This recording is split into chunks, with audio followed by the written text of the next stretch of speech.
I'm the resource soil scientist in Stanton office. I've been with the NRCS for almost 25 years now. And so the year before last, we put together a new study guide. We really didn't have much of a study guide for Envirothon before then. So if you have any input, ideas, whatever, let us know. We can make changes. I'm going to just kind of quickly go through the study guide, and then we can talk about some specifics. Has anybody not seen the new study guide online yet? Everybody's been in and looked at it already? I have not. You have not? Okay. All right, somebody over here hasn't seen it either? Okay.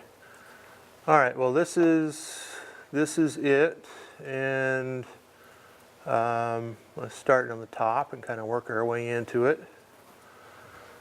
This is information from the Soil Science Society of America, and it talks about why soil is important. This is a pretty good little reference. And let's see. There we go. It got stuck. And then down here we've got a nice little graphic representation of how much soil there is. And they use an apple as a thing to illustrate. And they go through and they take out the part of the earth that's water, and they're left with this little sliver. And then they take out the part that is too rocky, shallow, that sort of thing. And so when they get done, they're left with this little bitty fragment of the Earth's surface that is actual arable land. And so this is a good way of illustrating why we want to take care of what little arable land we have. Okay. That's up there. Oh, I did the wrong thing, Erica. Oh, yeah. Sorry. Okay.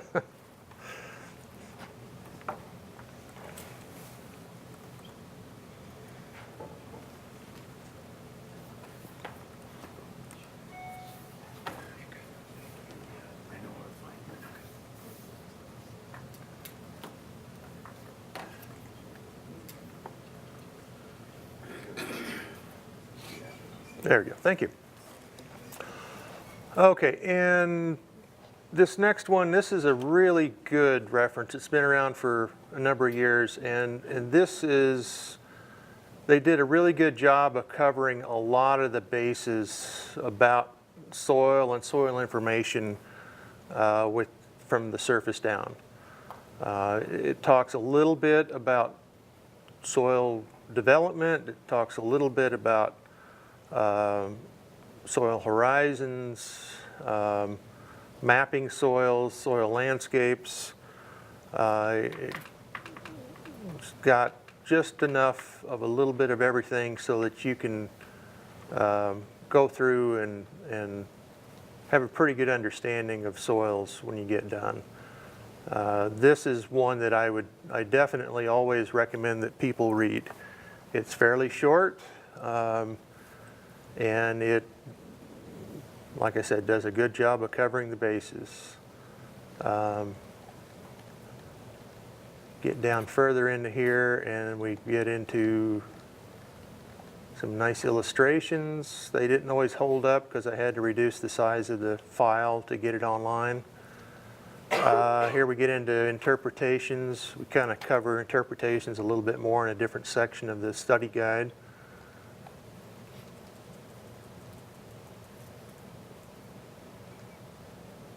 Land capability classes.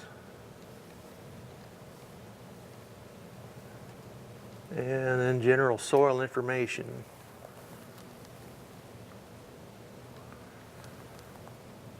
So there's a general soil map. The thing above it right here is a soil landscape diagram. Gives you a three-dimensional representation of the soils on a particular landscape, and for different areas across the state, there's different diagrams like this. This is a general soil map for a county where they've grouped similar soils together.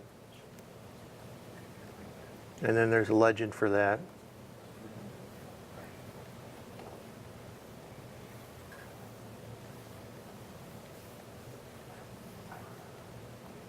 Okay. And then they start talking about soil survey reports. And a lot of these tests that we put together, I will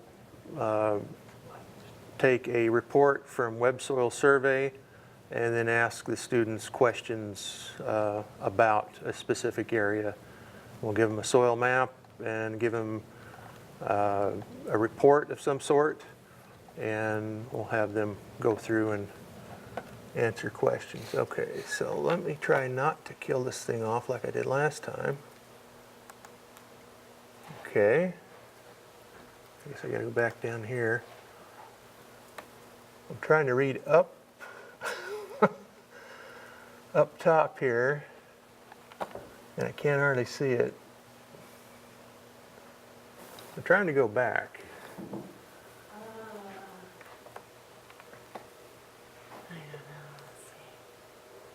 Ah, there we go. Thank you. Good work. Okay. Okay. This chapter here, there's a lot of reference material here, but it's worth spending time going through it and being familiar with it. When we do the hands-on things for the state competition, we'll ask a lot of questions from this area. And in here we talk about observing the soil and recording soil information.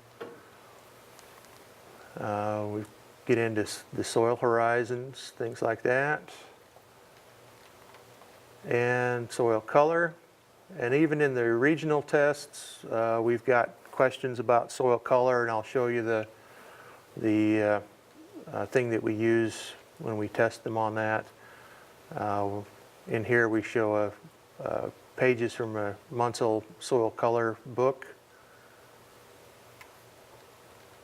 And I think we've got a good picture down here, there we go, of how to use the book properly. This little section right here, the right way to use the book. And then we've got a diagram for the soil texture method by feel. We'll get in and do this hands-on stuff just before we break here, and then everybody can clean up before the next portion. And then we got the soil textural triangle that relates back to what you find here on this diagram. So if we're talking about a clay loam on this diagram, you can go down to the texture triangle and kind of see where a clay loam might fit within the scheme of things here. And we'll ask questions from the diagram pertaining to percent sand, silt, and clay. And so the sand fractions are read along the bottom. And so these lines angle up this direction. Clay fractions are read on this side, and they run horizontally, and the silt fractions are read on this side, and they angle down this way. So if you come to a particular point, right where the pointer is right there, we've got 35% sand, 20% clay, and what's it go up to? About 65% silt.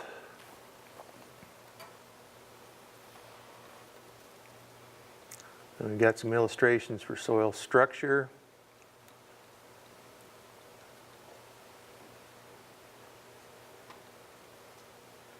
And doing consistence. And then this is a soil description sheet that you can use with your students and go out and describe a soil as you see it on the landscape.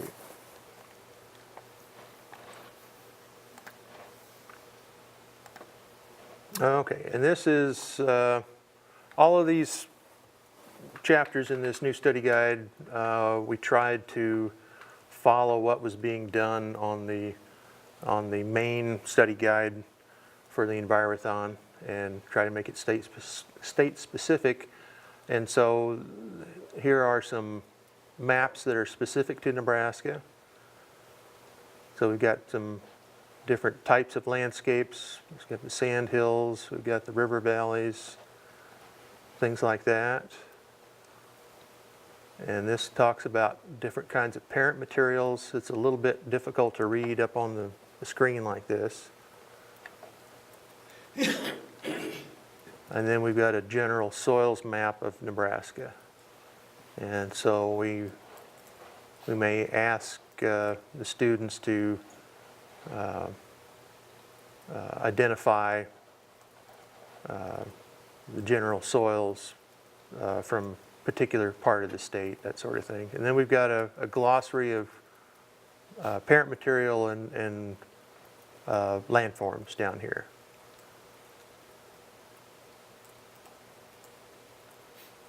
And so these are all things that you'll find in Nebraska.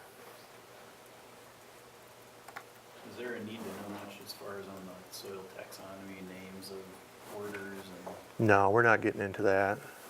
I mean, I've got probably way more stuff in some of this than we'll actually ask questions about. But yeah, taxonomy is not something we're going to get into. Okay, so this is a soil biology and land management document. This is pretty good. I wanted to go with a different publication. We had one that was called the Soil Biology Primer, but I had a difficult time getting hold of it to get on here. But this provides a lot of good information, even though the other one had some really good illustrations. And I encourage everybody to go online and look for the Soil Biology Primer online.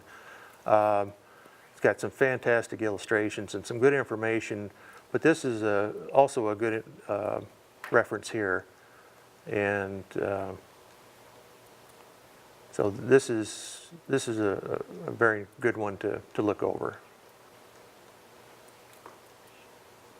So we're getting into some aspects of soil biology now that, oops, let me go back to that.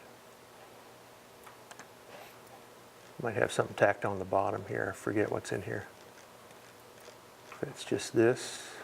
Okay, just this. Okay, we got a little bit on integrated pest management. They talked about this on the main Envirothon study guide, so I included it here. This is just a short little document there. We've got some illustrations on nutrient cycles.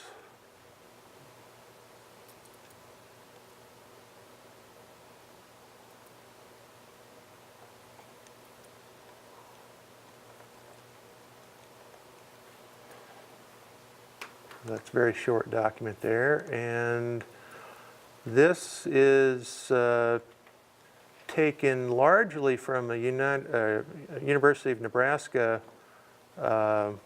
website on soil fertility. I tried to cut this down and I still ended up with an extremely large document. So don't memorize every word that's in here. Get the gist. We're not going to go real heavy into this section because I wasn't able to make it as brief as I'd like it to be. We may do that in the future, come up with something to replace this. It's a little bit more direct. But we talk about all the major soil nutrients and a few of the minor nutrients in here. So, What would be like the most in-depth question you would ask about the nutrients in the soil? well, since this is a new section, we don't have the questions written up yet, and my intention is not to get very in. There's a lot more material here that I'm actually going to ask questions on. I think probably Let me find the beginning one of these nutrients here. Probably I would concentrate more on these first few paragraphs here for each section, and maybe not get into, you know, some of the deeper stuff in here. But like I said, this is a lot larger document than I intended on in the first place, And we only have to stay on the side of what the soil's doing, not how that affects the plant, right? You're not gonna ask plant type questions? if it's in these first few paragraphs here, then you know, that's, like I said, that's probably where I'll concentrate the questions from. Since the questions haven't been written yet, I don't know. I'm going to try not to get into the plant related stuff, but if it's, you know, if you got a particular deficiency that shows up and there's a plant symptom to it, then we Right. might end up asking that kind of question. Yeah. So they do need to know the agronomy side of the soils. Yeah, I wouldn't totally shy away from it, but yeah.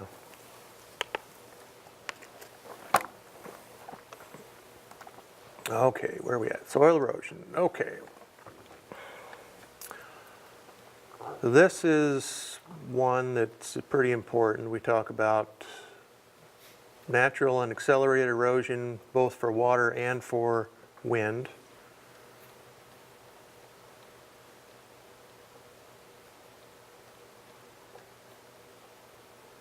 And how we do our calculations with the universal soil loss equation.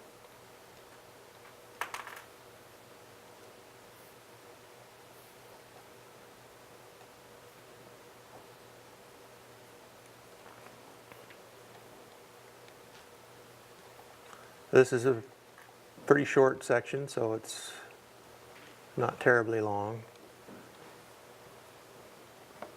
So that's going to be a good one to look at. And then this is new, these conservation practices. We've got some pretty good illustrations for these. And so this is one that we are asking questions on already.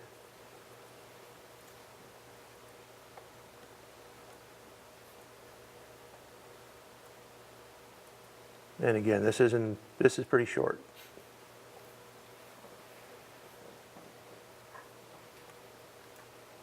So we got water controlled basins, we've got windbreaks,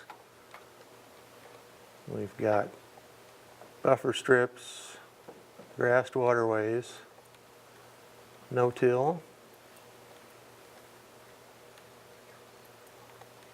Don't tell anyone, but this is all better than what's in the land judging handbook. Oh, well, yeah, this is way broader than the land judging handbook, and Like the graphics and stuff, and some of your. good. Now, like I said, if you got any thoughts on something we could change or make better, let us know. Soil health section, that's new, and I feel this is pretty important because this is a really big focus of our agency right now, and this is where a lot of emphasis is going, not just from us, but from a lot of other people as well. So these are pretty short.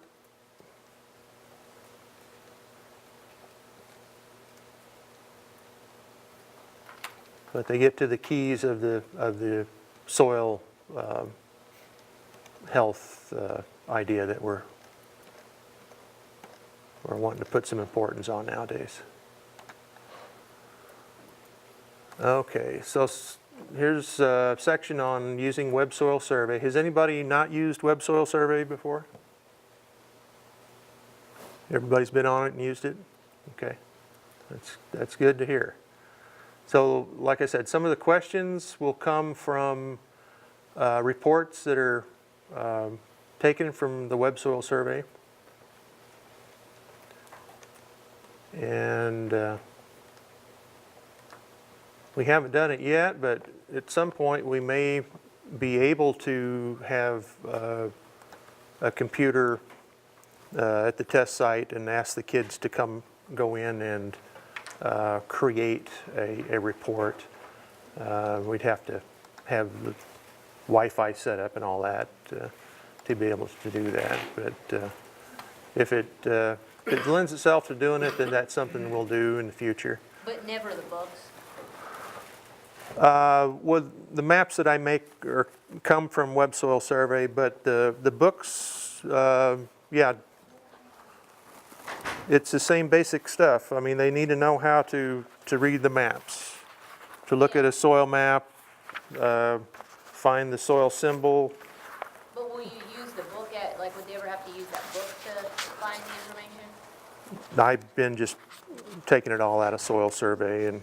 And show it to them, they don't have to find it? Right, but generally I'll say what's in the northwest corner of section 14. They just have to go there, look at the symbol, find the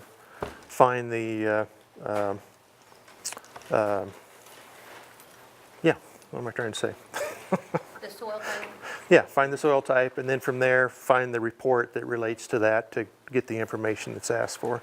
Out of the book?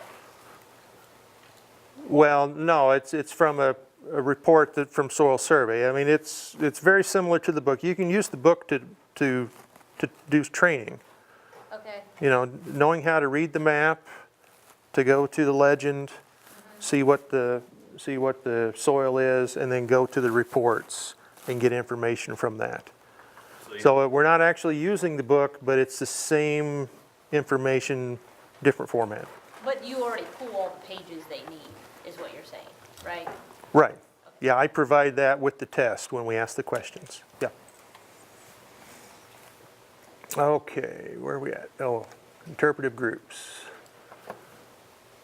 Okay, so we get into some of the interpretive groups a little bit.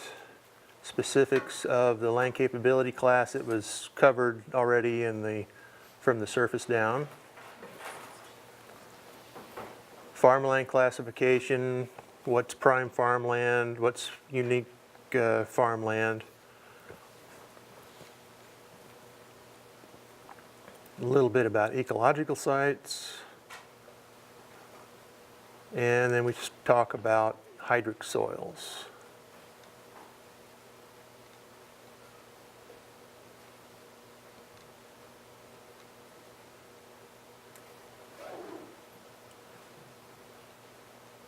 And then we talk about what a wetland is and what they do, why they're important, that sort of thing, what the functions of a wetland are.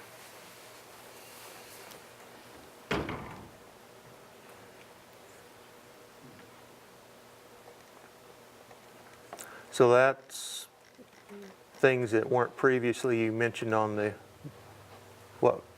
study guide we had before. And then this last section talks about careers in soil science as well as NRCS.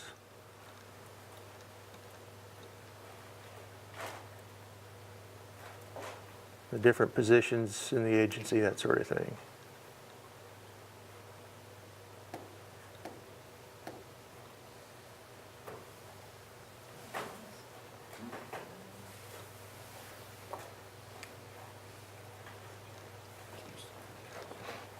Okay.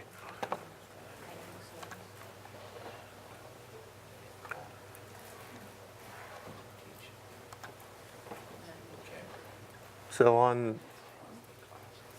I went up here to this link, and on that link we've got some of the things to concentrate on the different key points for the different chapters here. And I don't know if these hot links work. Doesn't look like it. Okay, so that's what the other links on the other page are.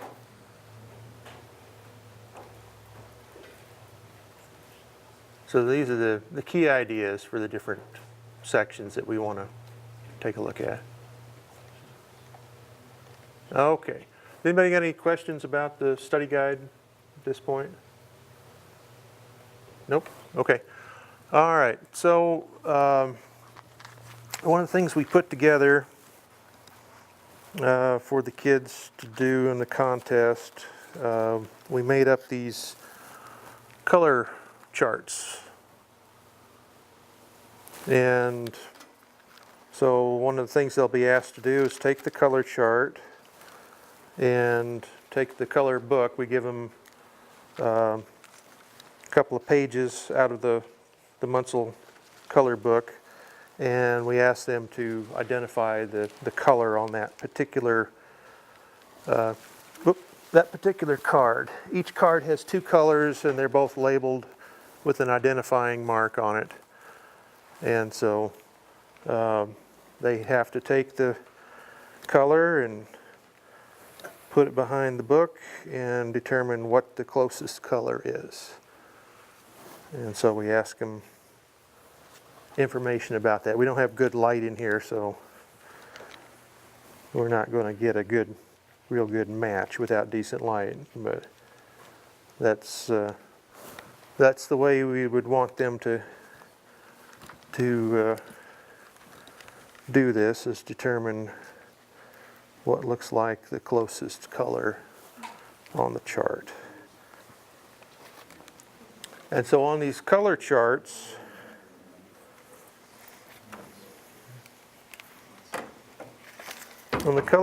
we've got the value on going up and down on this side of the chart. So this is your value. You get lighter and darker as you go up and down the chart. And then on the bottom we have the chroma, which is the color intensity. And so as you get higher chroma, you get a higher intensity color as you get on this side of the page here. So what would be an example, like, of a possible answer? Just tell me, read it off. Okay, so like I said, we don't have good light, but let's say that the answer for the 1B on color set number 1 is a 3-2. So it would be a chroma, or value of 3 and a chroma of 2. It'd be this chip right here. All right. Yep. So let's see, say 10 YR, you said 3/2. Right. Yeah, that's the notation. It would be a value to get it wet enough.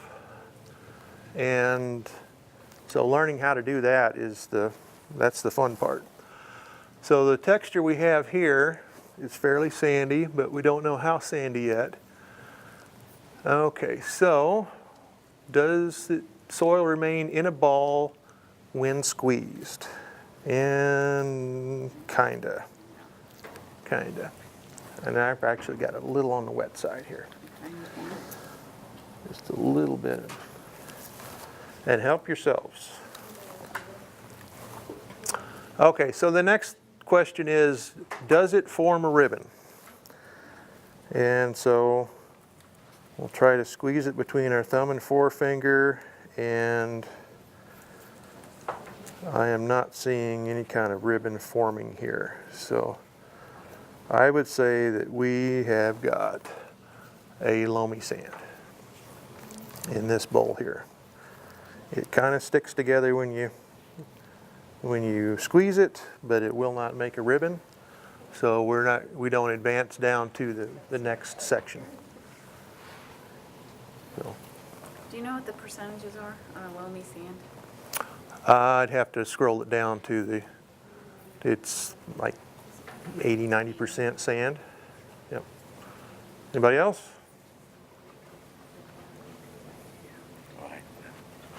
So particle size is a factor as well as amount of soil, isn't it? Right. It's the percentage of sand, silt, and clay. And so the ability of the soil to stick together and try to make a ribbon indicates how much clay you have in the soil. Anybody not get this texture yet?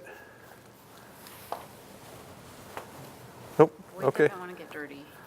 Boyd doesn't want to get dirty. We can get washed up. Okay, so we'll go to this one. Get a little bit more, just so that I've got enough.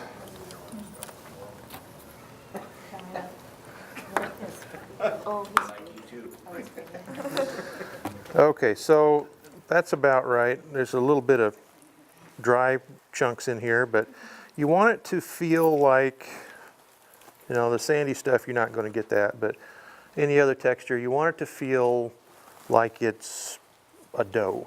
You know, not too wet. You know, you shouldn't be getting mud on your hands doing this. And I've seen a lot of kids, they'll walk away in land judging and their hands are just slick with mud because they get it too wet. But you get it, you know, kind of like a dough, and then you work it between your thumb and forefinger, and then you look and see how long of a ribbon you're able to sustain before it breaks on its own accord. And so if we come down here, the first column is, does it make less than 2.5 centimeters? So this was, what was breaking on here was just about at 1 inch. And so then you go in and talk about how gritty it is. So with what we have here, do you feel any grit? Or does it feel pretty smooth? I don't feel any grit out of this bowl here. Okay, so it doesn't feel very gritty, so we discount sandy loam. Does the soil feel very smooth? And I'm trying to read the text because the text is kind of blurry. Does it feel very smooth? Well, I'd say this feels very smooth. This is pretty dough-like here. So. And then the next one is, does it feel neither gritty or smooth? You know, is there a little sand in there? You know, but not sandy enough to be very gritty like it is up here. And so in this case, we'd have a silt loam. Now, let's see, did I bring the bag? It's got the loam. I don't think I did. Where's the clay choice? Yeah, you'll get more clay as you go this way. So the longer the ribbon, the more clay. Okay. So this texture, if it had more clay in it, we'd be a silty clay loam. This texture, if it had more clay, it'd be a sandy clay loam. And if the loam had more clay, it'd be a clay loam. And then you get even finer, you've got sandy clay, silty clay, and clay. Clay is going to feel like glue.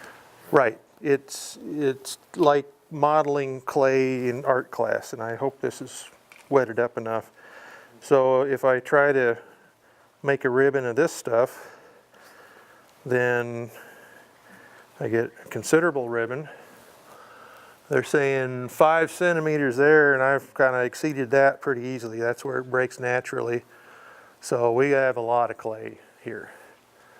And so we don't have any grittiness to this. So we don't have a sandy clay. And so this would be pretty much a silty clay. This is a touch on the dry side, but that's all right.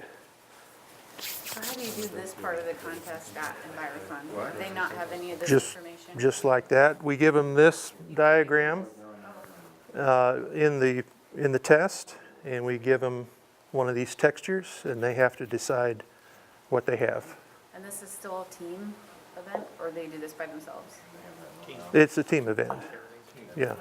In fact, at the state contest, there'll be like the soil texture person on the team, and they'll do the soil texturing and that sort of thing. So if they get one that's breaking like right at 1 inch, how do they differentiate differentiate between those two if they're like on the? Well, we try, Between we clay, try not to give not them give something them- like that, yeah. If it's coming out of the pit, it might be more like that, but the textures that we have, that we give them at the area contests, or if we give them at the state contest out of those same texture samples, they're far away from the opposite line. of it. Yes, Now, they won't have this chart when they texture soils, will they? yeah, we'll give them this. They will have that chart? Yeah. Okay, all right, Yeah, I always put that on the test. all right. Yeah. So they could see actually on the state, it's gonna depend on where the state contest is at. Like we've got silver blue, we've got yellow, we've got almost orange from stem, which I call gumbo. Mhm. You know, but it's gonna ribbon out just like this. I mean, it's that clay will. Right, and, you know, the set samples that we have will be something like that, but then if we ask questions from the pit itself, Yeah. so who knows what we could have that way. It just depends on where the state contest is held.